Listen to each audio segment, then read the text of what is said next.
Hi, everybody. Welcome back to Bimbo Mentality, an educational podcast for silly girls where we sit down with an expert and see if they can think like a bimbo enough to teach us all about the neat things that they do. My name is Bug. I'm joined, as ever, by my beautiful co-host, Emma. Emma, how are you today? Hey, doing well. Doing well. Excited for the weekend coming up soon. Based over in the booth doing producer stuff, it's Rue. How are you today, Rue?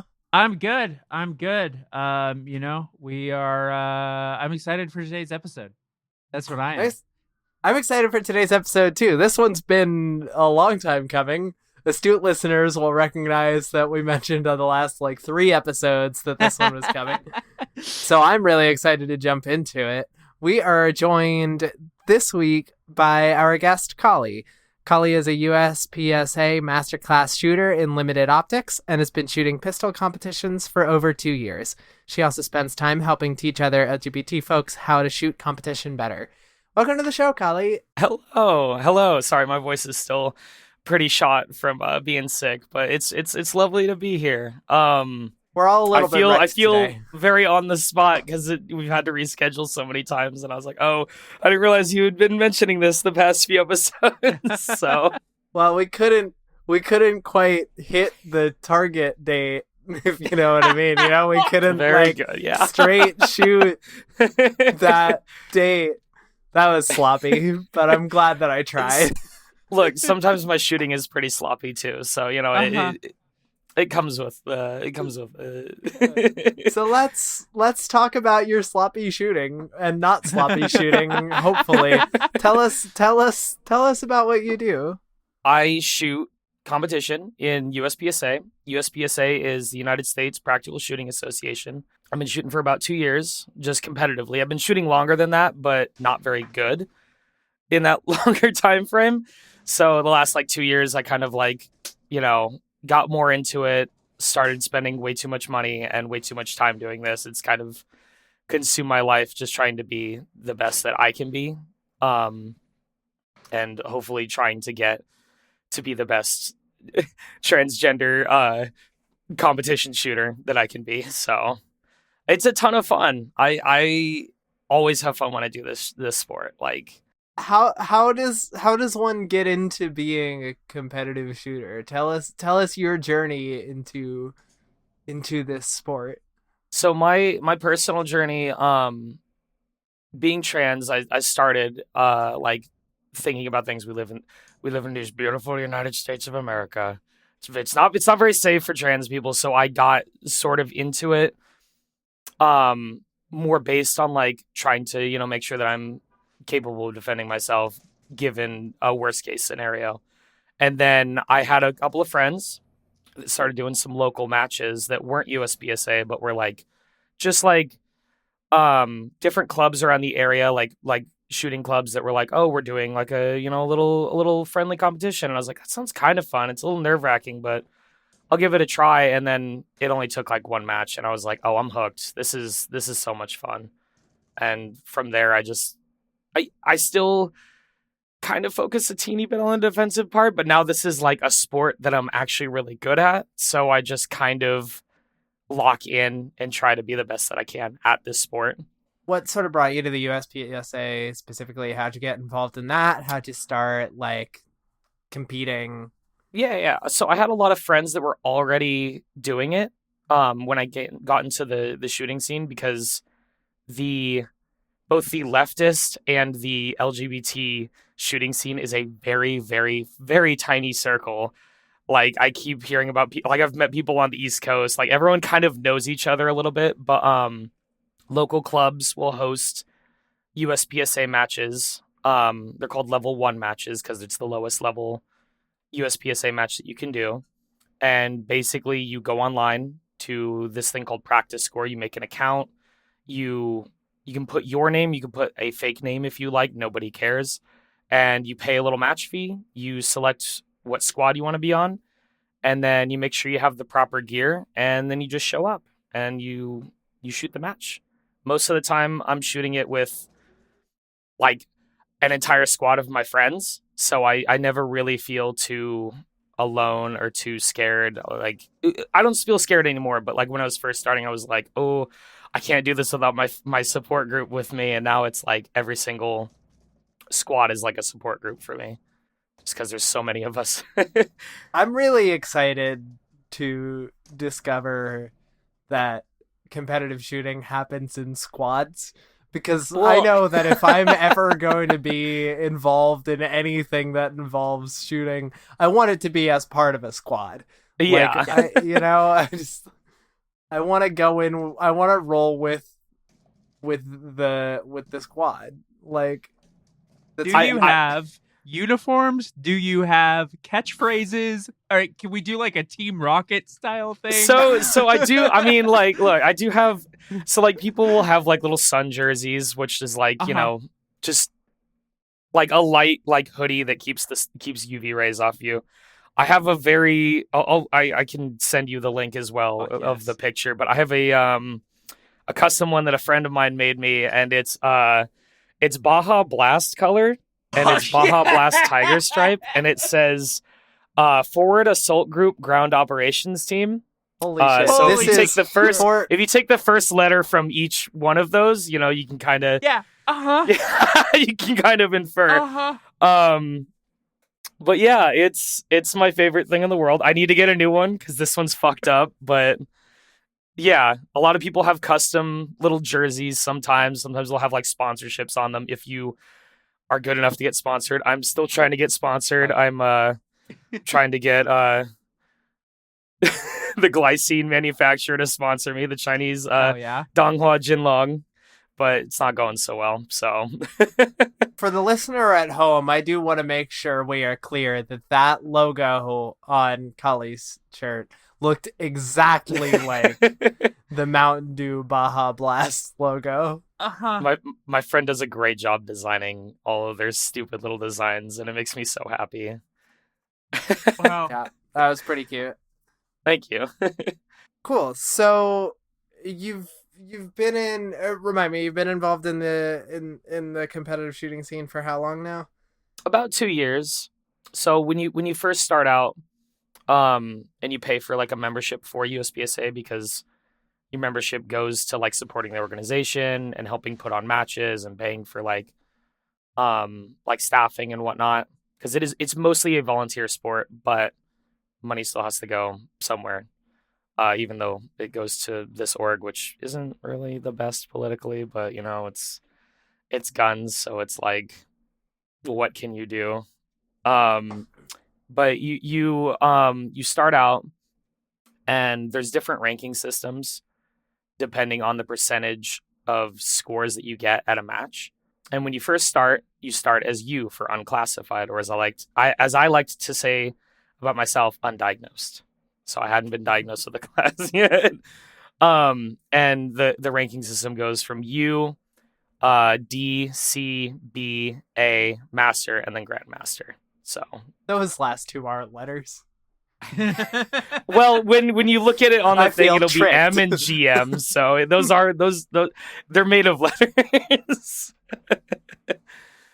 But yeah, it's all based off of like percentages of how you do on certain, they call them classifier stages, and a match will be made up of like regular stages, which is just like you working your way through a bunch of targets and like a bunch of different obstacles while shooting. And then there's ones that are specifically there to get you a specific points or like percentage based score that will go to your little letter grade. Like it's like you're in school again.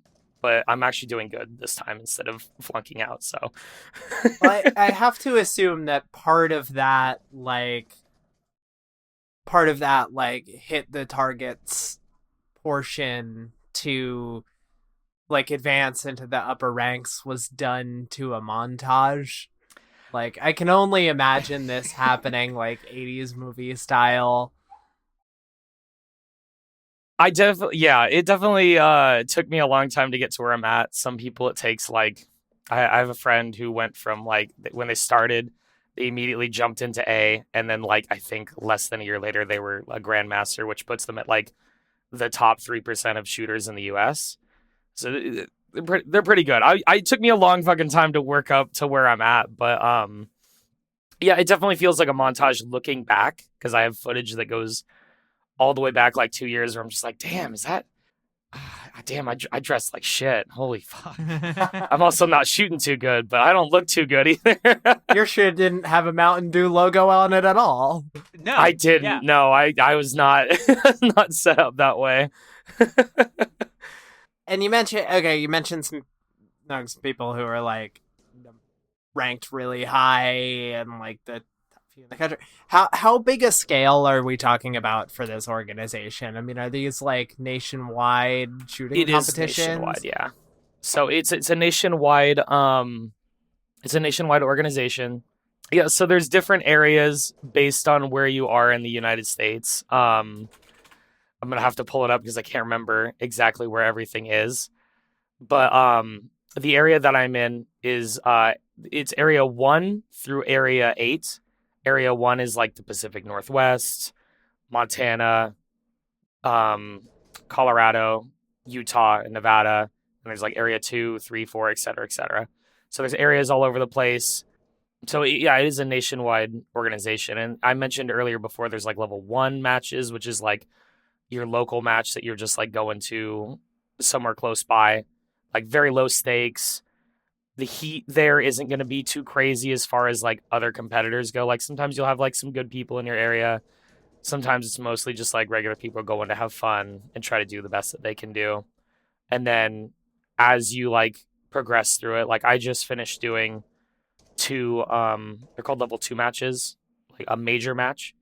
So there's one in Washington State that was honestly a ton of fun. It was like 2 days worth of shooting, and it was a lot of money, and it was a lot of time, and it was hot as fuck because it was out in the middle of the desert. But yeah, and then once you go from level 2, you go to level 3, which is like the entire area rather than just the state, and then level 4 would be nationals. So it's a very wide-reaching organization as far as organizations go for shooting. I've taken part in competitive shooting. It may have been in a video game, but okay, all right, that's you know, I get the gist. So the part where where you hit the target, the metalhead targets with the blaster, and then you have to like work your way through a maze. How do you do on that part? So okay, so that's I mean, this kind of like ties into like when I'm trying to like teach people who are at like, you know, a different skill level than myself. It's like I like to think of it as like, oh, you just need to remember this one thing, and then this one other thing, and then this one other thing, and then this one other thing, and like 10 other things, and then you can like stand up, and then once you remember these next 10 things, then you can start walking. Like it's a lot of tiny little baby steps that finally work into like a full run through of like a stage run. But I feel like I'm getting better at it. It's still very difficult because each stage is different. Is there actually? I'm sorry. There's actually mazes and shit. So it's like I can link you a picture really quick, but it's like Okay. It's here. Let me just grab a visual aid really quick because it's easier for me to show and Fuck explain. me up. I than was it making is a for- joke. I'm also Okay. ready to see this. Yeah. I was fully just doing like Jack and Daxter. Like that was. Well, this plays into a conversation that I've been having offline with some people that I think it's probably time to bring onto the podcast, which is that I think there should be recreational labyrinths. Yes. Yes, I did. I I think remember that you they talking should- about that. I think. Did I talk about this on the podcast? Well, it's very possible that I did talk about this on the podcast, and I'm glad that we're following up on it because Yeah. now we're adding a new layer to it, which is recreational labyrinths with live ammunition, with firearms. Yeah. Oh my god. So Which, I will tell you, that Minotaur doesn't know what's coming. Oh no, that meant it's over. It's over for him. Doesn't know what's gonna happen, or I get snuck up on. It could be either or. Whoa, crazy. So, I just posted the image in the general chat, and this is a stage that I designed. Oh shit. I- Okay, cool. It's the stage is called Milkbone, trademark. But Sure. Oh you yeah, have- shit. That looks like something out of Portal. yeah. right. So this is just like a designer that you can like design stages through, like that you can go and that I went and built afterwards. But essentially, the red area, like inside the red area, is where you can stand, and you can only shoot from that red area, and then you have all your targets. So you have to move around. You have to find a walkthrough or a stage plan that works for you, that can get you to shoot these in the fastest way and the most accurate way as possible, in order to get the most points on said stage. Oh, so it's like, I had gone into this thinking like competitive shooting. You think like, like skeet shooting, like shooting flying targets. No, this Nope. is like an obstacle course. It can be like an obstacle course, yeah. So like part of shooting good in USPSA is like trying to make good stage plans, because like I can go through and be like, oh, okay, so this target's over here. I'm gonna get this target first, and then I'm gonna move to this one, et cetera, and then I'll see somebody else who might be a little bit better than me that has a different plan, and I'm like, oh fuck, oh shit, I didn't even think about that, because you get like so locked into what you want to do, and it's like you kind of have to change how you think depending on the given situation. Yeah, okay. So this is different than I was expecting this to be. This is very like, this is kind of video gamey. Yeah, no, it's like a video game, and I'm trying to get the best score in that video game that I can Fascinating. get. I support anything anything that makes a video game something that you can play in real life is something that I support. Like I would like to reiterate, or to iterate, I guess, for the first time. They are guns, and they're dangerous, and they're not toys, but we kind of play them as toys a little bit. So it's like, and you'll see some of them. Like I have a custom one. Also have my custom Trapper Keeper range bag that holds my gun in it. It's a Lisa Frank. Fascinating. that's fucking whips. adorable. So it's just. What the fuck? And I got a spot to keep my magazines and stuff. So it's I like to get really silly with it, because some people get really serious. They get really locked in, and I gotta have fun with this, because it is a competition at the end of the day. But if I can't have fun with it, then I'm like, okay, what am I doing? Right. Like, I can still try to be great at what I'm doing, but I have to have fun with it. But yeah, some people will show up with some very silly looking things. I was told that this looks like the Noctura fans, the computer fans. Oh yeah. And I was just like, oh, I hadn't thought of that, but okay. I don't know anything about computer fans, but that sure looked like your gun had a hat on it. So okay, yeah. It's here, I'm just gonna show that it's clear. Yeah. So it's just a little cover for my red dot. I'm not gonna flag myself with it, but yeah. Right. So it's just a cover to make sure nothing gets on it, make sure it stays clean. Especially since it rains a lot where I'm at, so that's sitting in a holster all day, and I'm like, okay, well, I don't want to pull it out and be like, I can't.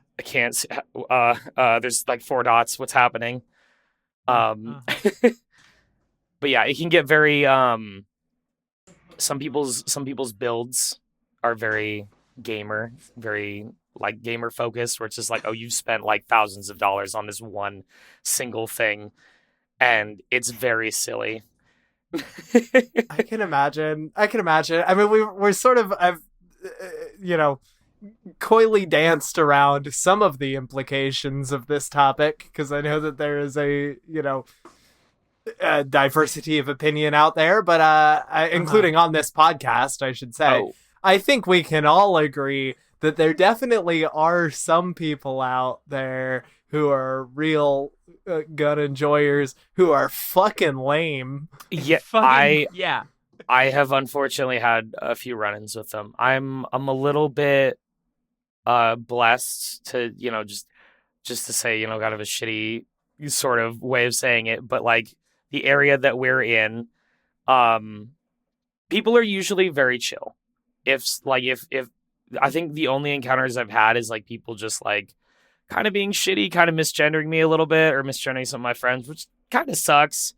Yeah, but at the fuck same time, them. you could be like, hey, they've got like a double D rack. You just sound like you have dementia. Like, what the fuck?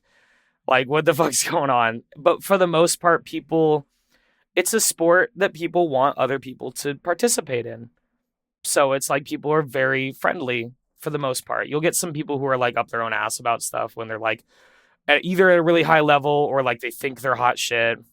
I've run into a couple of those people. I just avoid them. Like I said previous, I shoot with mostly my friends on one single squad. So we kind of are a little insulated from that. But for the most part, it's like, we try to be as friendly as possible because it's like, it's a fun sport. We want other people to try and enjoy this sport as well and try to, do the best that they can do. Yeah, there's plenty of things certainly that, I think are perfectly like in a controlled sporty environment. I think are probably fine. I engage in a little bit of archery personally. I think That's Monster cool. Trucks is another great example. Monster Trucks Bimbo is cool. Mentality is a pro Monster Trucks podcast. Absolutely. But I would frown upon anyone driving one out in the street. Completely understandable. Yeah, that's. I'm not going out and being like, oh yay, life is a stage. It's time to do whatever I want. Like that's. No, we try to keep it as safe as possible. Like the org is very, very safe. There's usually like a zero tolerance policy. Like if you're being unsafe, they're like, all right, you're done. You need to leave. That's it. So I have always appreciated that aspect where it's like if somebody accidentally fires or they accidentally do something, they get what's called disqualified and they're told to fuck off. And then it gets put in their little results at the very end where it's just like, well, they didn't score any points because they disqualified and they're leaving. They're going home. And if you get enough of them, then you're done. So making a note for the What We Learned segment to say that I learned what disqualified means. I already knew that, but I did still learn it. Okay, well, all right. You know what? I love that. Like, it was like, and if they score the lowest points, and what happens is they do what's called lose. And, okay, all right. Listen, I was told this was a podcast, not a ball busting factory. All right, like, come on. It can be both. Listen. We're very God good damn at it. I get enough of that at my job. We haven't done it yet, actually, where we have a guest on and just absolutely like savage them. We've not had that episode yet. We haven't done like a full-on roast. Is this the It's episode? not too late for this to become that. I did not mean to. We're very happy to have you here. What? But if that's what we want, I was gonna say because like it's called a DQ, and if I just say that it's a DQ, then people are like, "Oh, I fucking love Dairy Queen. Dairy They Queen get fucking sent rules." to Dairy Queen. Yeah, they this is also, get to this leave is to go also to a Dairy pro Dairy Queen. Queen. This is also a pro Dairy Queen podcast. I just want to say that. for Oh. sure. Yeah. For sure. Yeah. Oh. But they send all the bad gun kids and they grind them up into blizzards. That's Oh my fucking God. I gotta tell you, and this really I think says a lot about me, Pretty Bug co-host of Bimbo Mentality, the podcast, that every single time I have no object permanence whatsoever about the whole turning the blizzard upside down thing. Every single time they do that, I'm still like, no, you're gonna drop it. No, stop, and then they wait, don't, no. and I'm blown away. There is gonna be the one time where they're just like, "Here, oh fuck, oh, it's everywhere, all over the counter," and you're like, "That's free, baby. Give me my free DQ." And then I'll feel betrayed forever. I've done it in the car too, where I'm just like, I don't. You know what? I'm just gonna. Oh, do you like all right, test it spill out. yourself? It didn't spill out. Oh my God. Yeah. Oh, it didn't spill. I thought you were going to tell us that it did spill out, and I was going to find out that there was some, like, magic trick they were No. doing. Yeah, they're But holding it in a certain way, and then the second I turn it upside down, it Yeah. just splats all over my lap and ruins my car. Bug, are you aware that they and I know Rue knows this. Did you know that Dairy Queen has a completely different menu in Texas? Yep. Wait, what? No, I didn't Yeah. notice. So a long time ago, and it's like history. It was like in the 50s or 60s. The Texas Dairy Queens, the franchisees got some like special deal with like the main Dairy Queen to like brand items for the region, and so to this day, Easy. Texas Dairy Queens can have a completely different food menu than like other Dairy Queens. You know, a lot of Oh, things are shit. starting to make sense. We have the western side of the U.S. power grid, we have the eastern side of the U.S. power grid, and then we have Texas's power grid. We have the western side Dairy Queens, eastern side Dairy Queens, and then the Texas Dairy Queens. Fucking They just Texas don't Dairy like being a part of us. Well, famously, the power grid has bit them in the ass several times. Yeah, in the that's last what I'm few saying. years. Maybe the Dairy Queen thing will also do that. You never know. We have over here in the state of New Jersey, we have a similar but weirder and less cool thing. Where in the state of New Jersey, a sloppy Joe is just a completely different thing than it is everywhere else. What? Yeah, What is it's- it? I need you to. We're pulling over the whole podcast. I need to know what a different sloppy Joe is. Yeah, so in the state of New Jersey, a sloppy Joe is, and I'm reading from the Wikipedia page here, just Right. so that I make sure I get it right. A Colt deli sandwich made as a double-decker on thin sliced rye, typically containing one or more varieties of sliced deli meat, including turkey, ham, pastrami, corned beef, roast beef, or sliced beef tongue, combined with coleslaw, Russian dressing, and Swiss cheese. It's just like a big ass sandwich. It's just like a big ass sandwich. Uh-huh. And New it's like, Jersey's- it's solid, but it's like the sloppy Joe, like when I go to whenever I went to my grandparents, a sloppy Joe was like, what if it was just meat that was like wet and red? Uh-huh. What if But this no, was mostly it's, sauce and not yeah. meat? But in the state of New Jersey, the sloppy Joe is a deli sandwich. I would try it, honestly. I mean, we Yeah, have I mean, Jersey it's Mike's, just so it's a like- fine sandwich. I just think it's funny that everybody's got to be special. The only thing I know about New Jersey is I forget. Okay, it's funny that my other podcast mates are in the two states that for the longest time had the gas, like you can't pump your own gas, but I forget which Yes. one gave it up recently. Oregon gave it up. Organs, or I pump my own gas all the time, and it's a blessing because I don't want to talk to people. See, So Jersey still does that. in New Jersey, it is still illegal to pump your own gas, and let me tell you, I want it to stay that way forever because I don't want to get out of my car at the gas station. You know what? Sometimes it's like raining or cold out.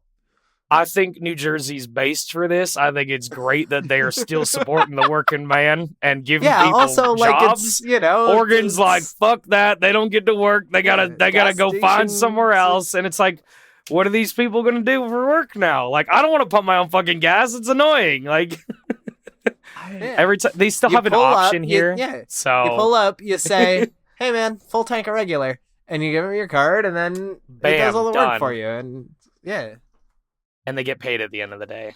exactly. They still have it at some of the gas stations here. It depends. Like Mhm. they'll be like, "Hey, do you want me to pump your gas?" And I'm like, "Oh yeah, sure, of course." Then I can kind of just chill. Which it was a blessing when I moved here because I had a bunch of stuff in my car and I didn't want to leave my car unattended. And I was like, "Can you watch my stuff, please? I have to go to the bathroom." And he's like, "Yeah, I got you." And I was like, "Wow, this is crazy." I should mention, by the way, for the sake of full disclosure, so that people can understand like my biases or lack thereof, that I do not currently and have Yeah, I was never gonna owned a fucking car. say. Wow. I have driven a car plenty, but I have never owned my own automobile.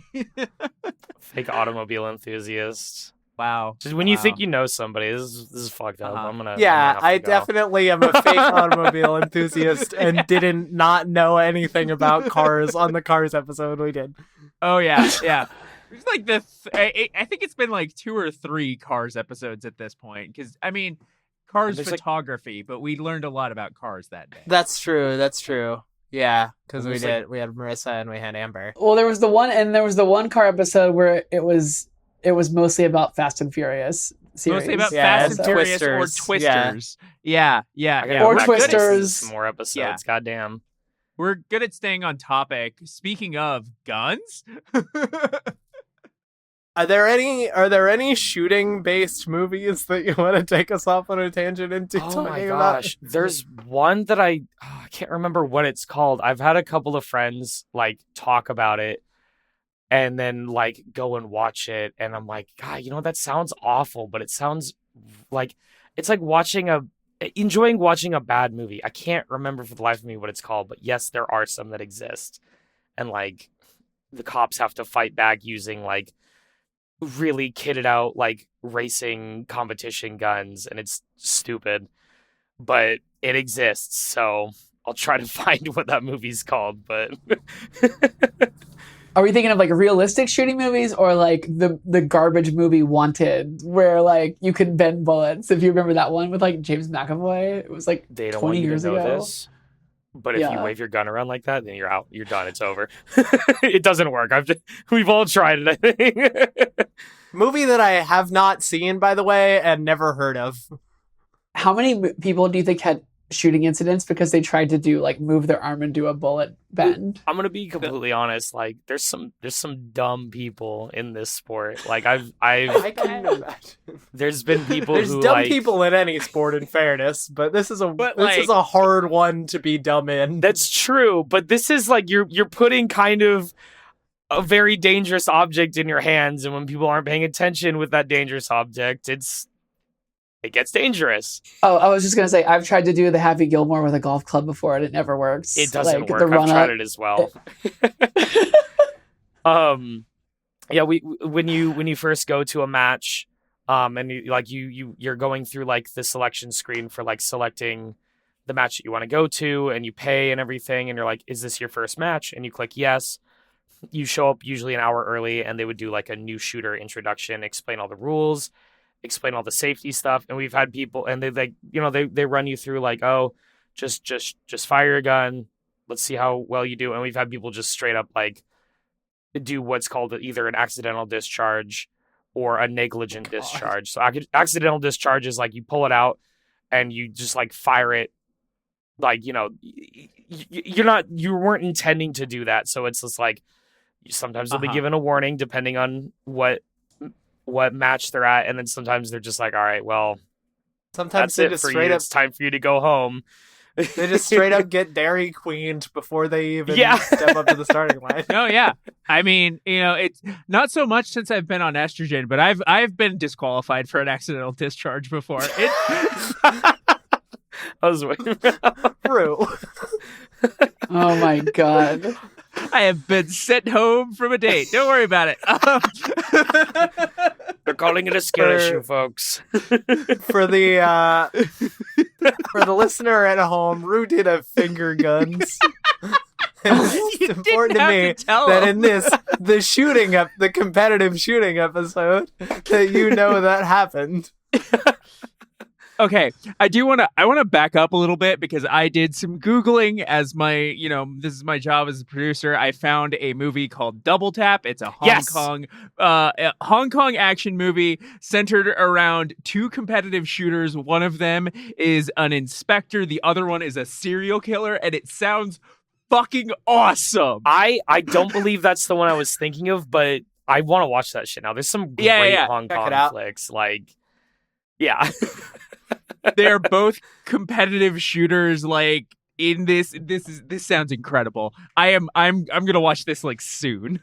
Hell yeah. Let me know when you watch that. I gotta check that thing out. Will do. There is another sort of thing I did want to talk about on this subject, which is that you talked a little bit about like people kind of decking out their guns and putting a Yeah. whole bunch of like moving parts and shit on it. But I am curious about like how in your time as a competitive shooter, your own kind of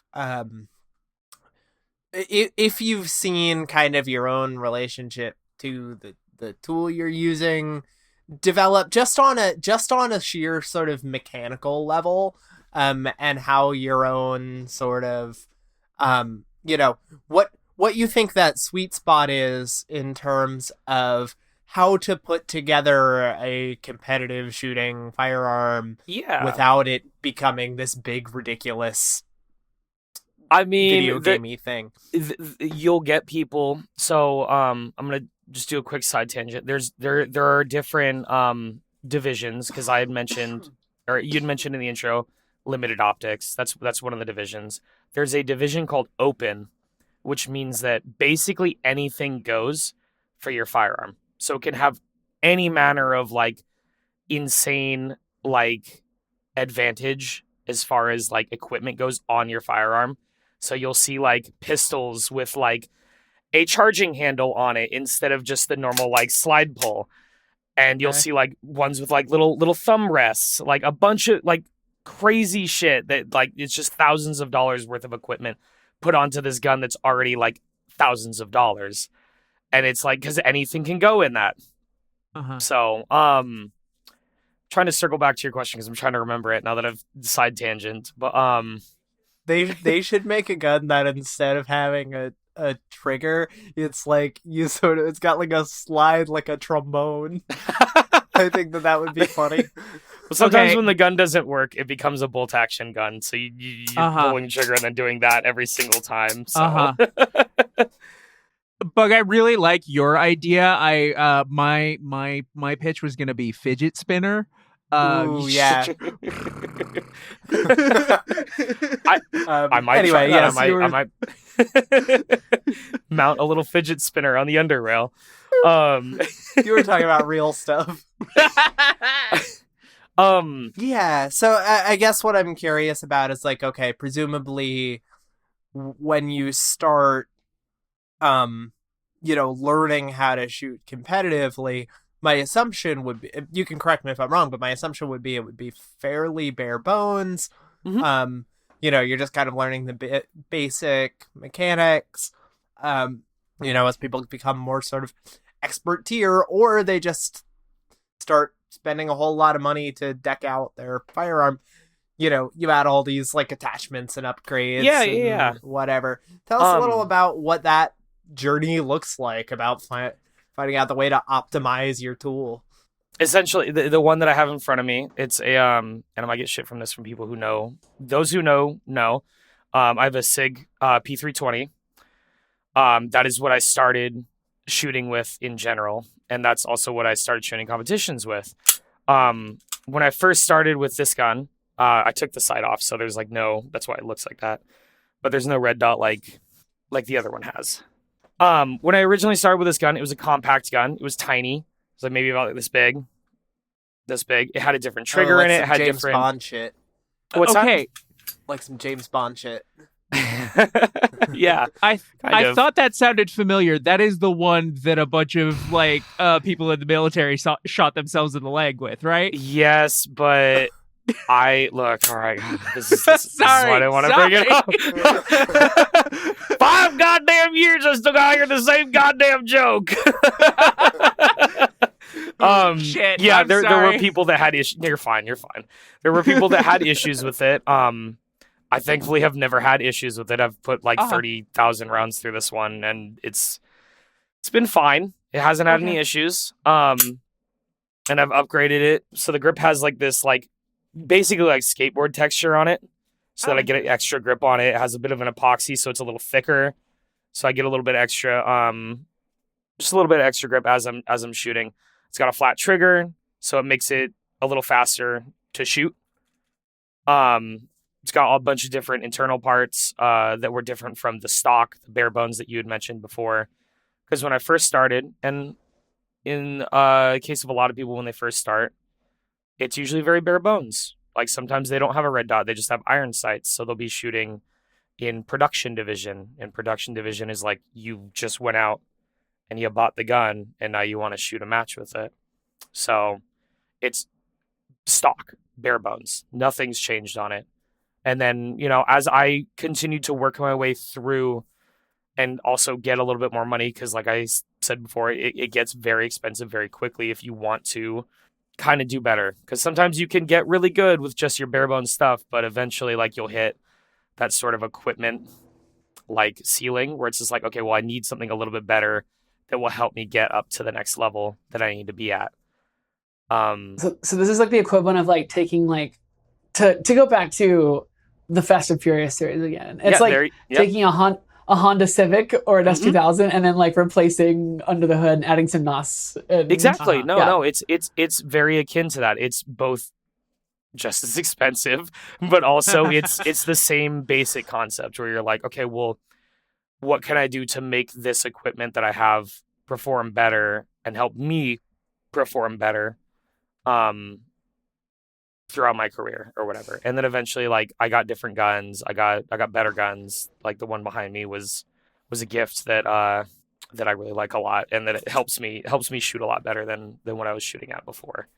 Does the red dot make it is that the biggest difference for you? So or no, one of them? I had a red dot on my previous one, but shooting with irons is kind of irons being those little tiny things at the end of the gun and then at the back of the gun. I took them off of this one, but essentially like you can get good with iron sight shooting, but it's still very much vibes based where you're like, I think I'm kind of there.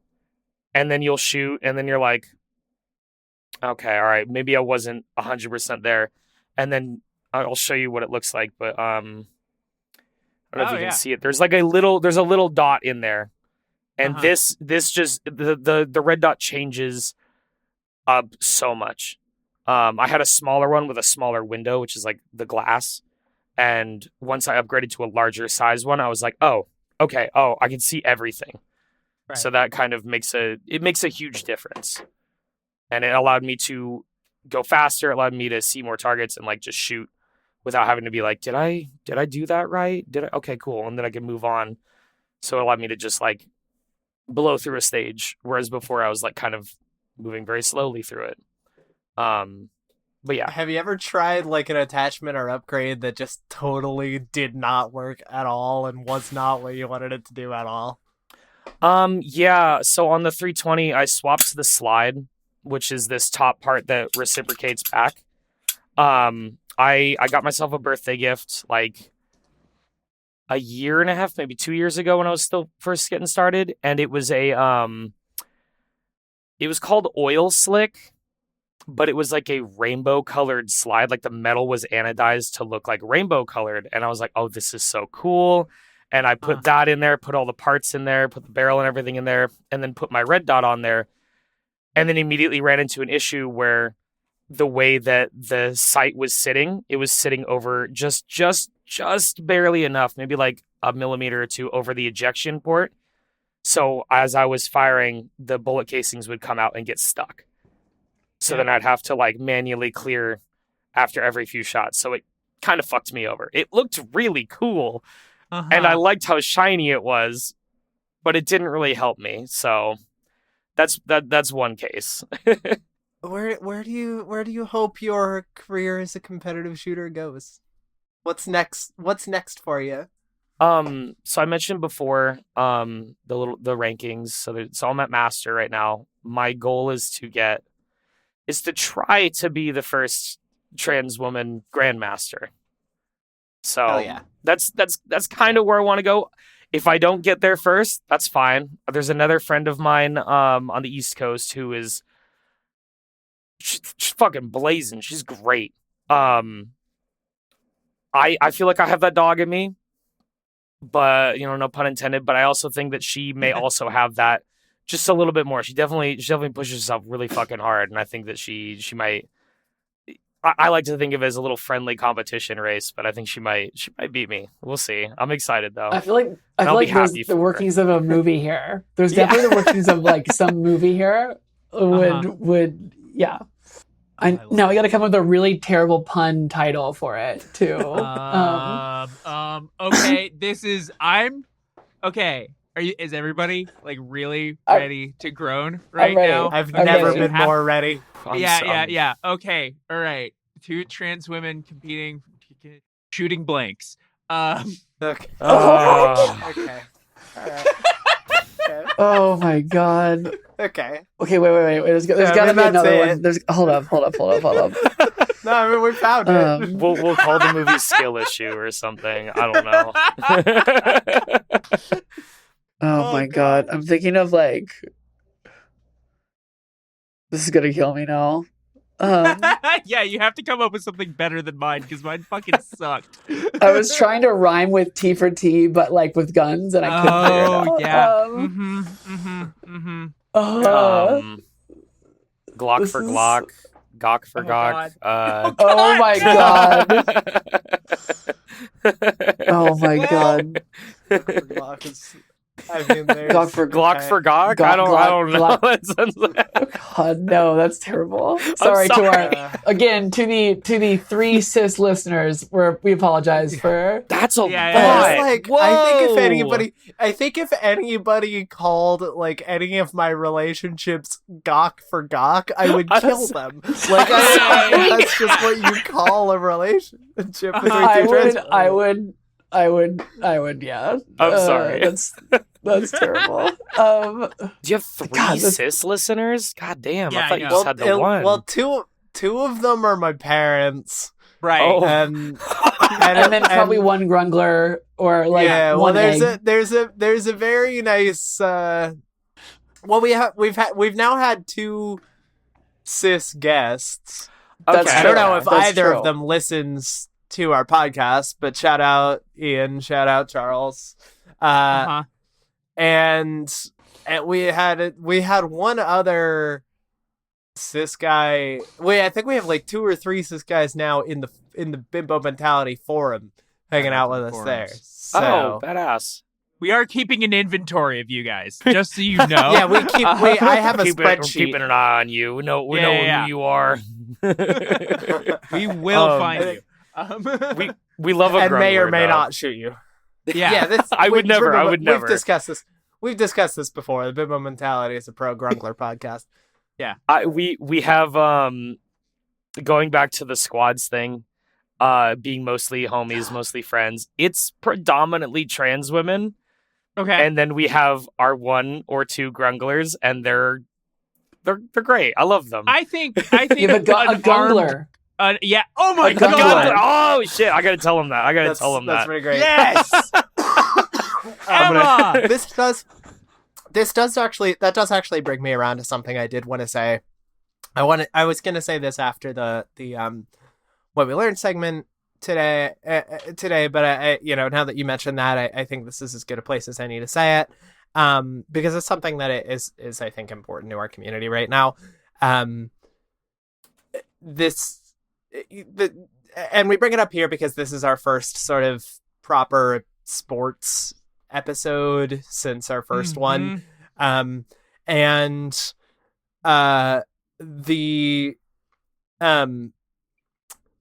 whole lot of people have been trying to use sports as a wedge issue to drive our community out of public life.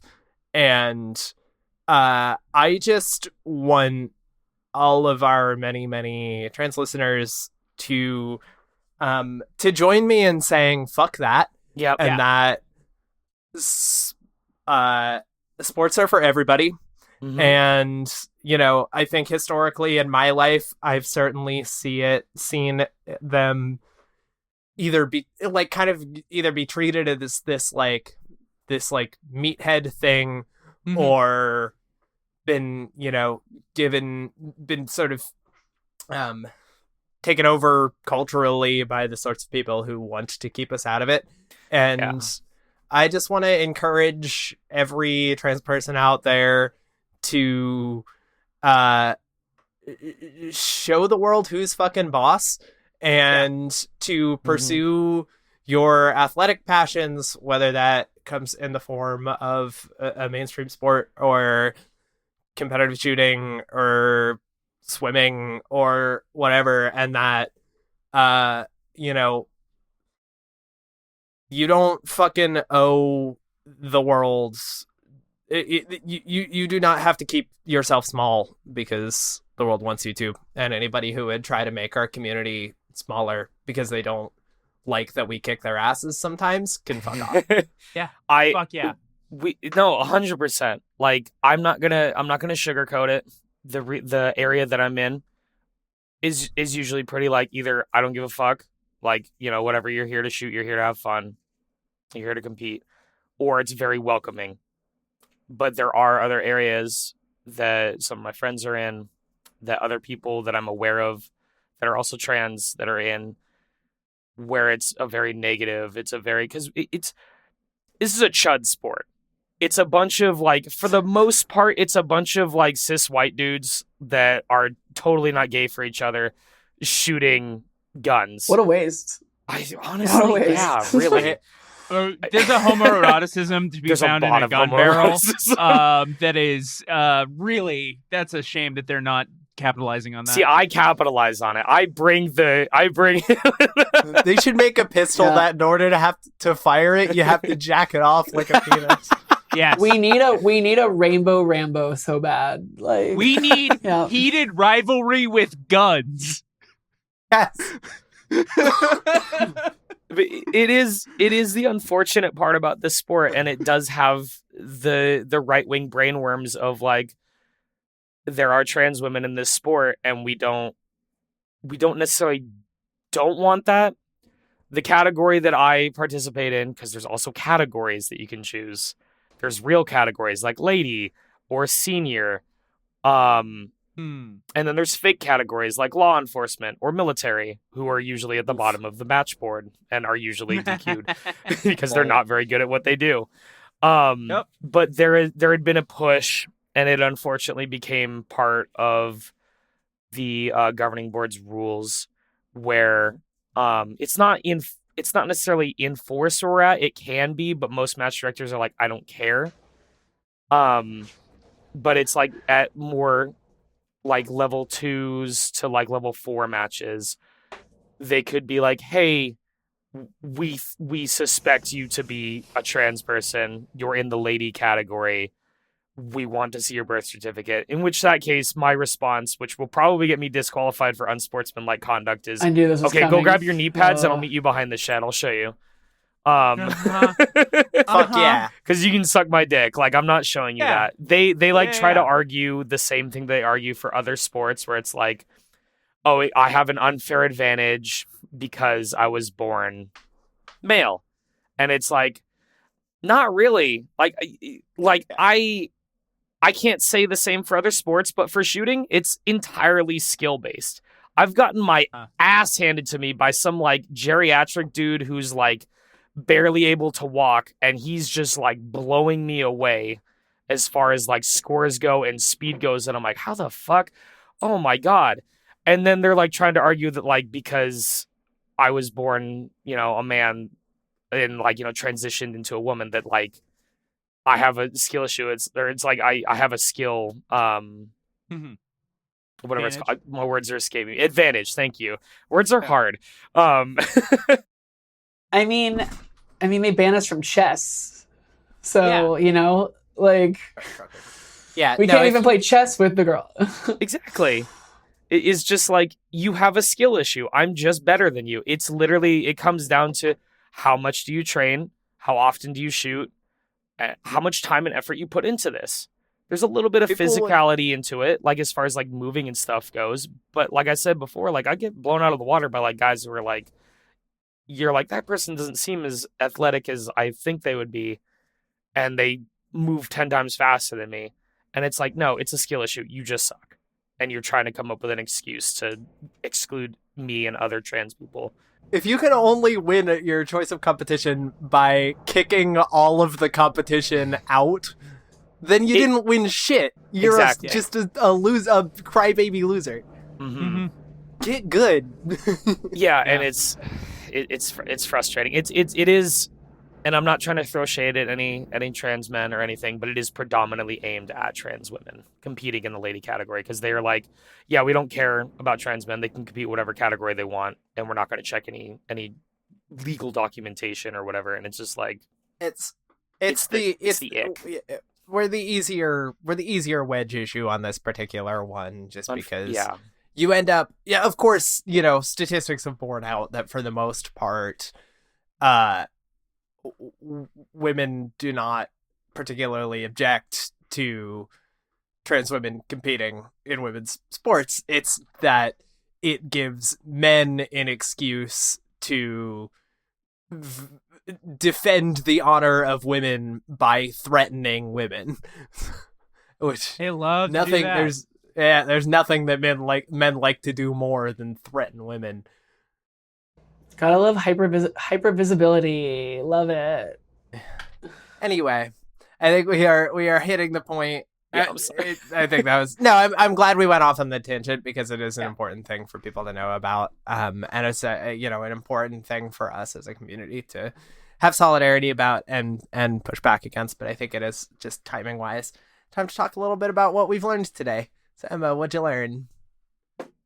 I learned that guns can be modded like Toyota Supras. Yeah. And there's a whole like aftermarket scene. It goes crazy. It gets expensive as fuck. I don't even want to go into it. I learned that there's entire like organizations where you can go and like do Portal in real life, and stuff like that. I learned that if you are sloppy and throw your gun around a lot, that Dairy Queen will come, and the Dairy Queen herself will come and kick you out of the competition. Yes. And I'm learning that you can take really like messy kind of controversial things and just make cool little games out of them. Yeah. And I think that's neat. I'll give that that's bimbo mentality, because ultimately bimbo mentality is as much about just having fun as it is anything else. Finding out why something is neat because it lets you have fun. So I'll go with that. Why I love it so much. Like, this is the most fun that I can have on a weekend with my friends, while also learning how to be good at defending myself, but also like be good at a sport that I really enjoy. Right. Having heard what we learned today, Collie, do you feel like you successfully thought like a bimbo and taught us all about your area of expertise? I mean, to be fair, I kind of already am a bimbo. It's really hard for me to talk and use words in a cogent fashion. So I think so. I hope so. I hope I didn't bore you guys at all or anything. No, not at all. I think we ramble too learned much. a lot. I think we learned a lot, and I'm coming away with certainly more understanding about what competitive shooting looks like, what it actually entails, and a little bit more understanding of why it kind of looks like it would be a fun time. Before we wrap up today, Collie, do you have anything you want to plug for us? Yeah, I just have my Instagram that I don't update very often because I'm bad at doing that. Like I mentioned at the very beginning, I'm kind of a boomer. So I don't know how computer work good. But yeah, I have an Instagram. It's Collie Gundog. I also have a Red Note that I haven't updated in a very long time because I kind of got on that Red Note grind set. I fucking forgot about Red Note. But I think it's the exact same. But But that one hasn't been updated since last year, so I'm kind of just like, maybe I should just do something with that. But on that note, I think that's going to do it for us this week on Bimbo Mentality. If you want to hang out with us, shoot the shit with us, talk to former guests, and just kind of get chat about the podcast or anything else that's on your mind, you can join us at the Bimbo Mentality Forum, bimbomentality.freeforums.net. If you Our intro outro music is 10 cents per minute by Tonsil Hockey. If you think you have what it takes to think like a bimbo and you want to come on the podcast, you can send us your pitch on Instagram or Blue Sky, or send me an email at prettybug@proton.me. We will catch you back in a couple weeks when we talk about Japanese history.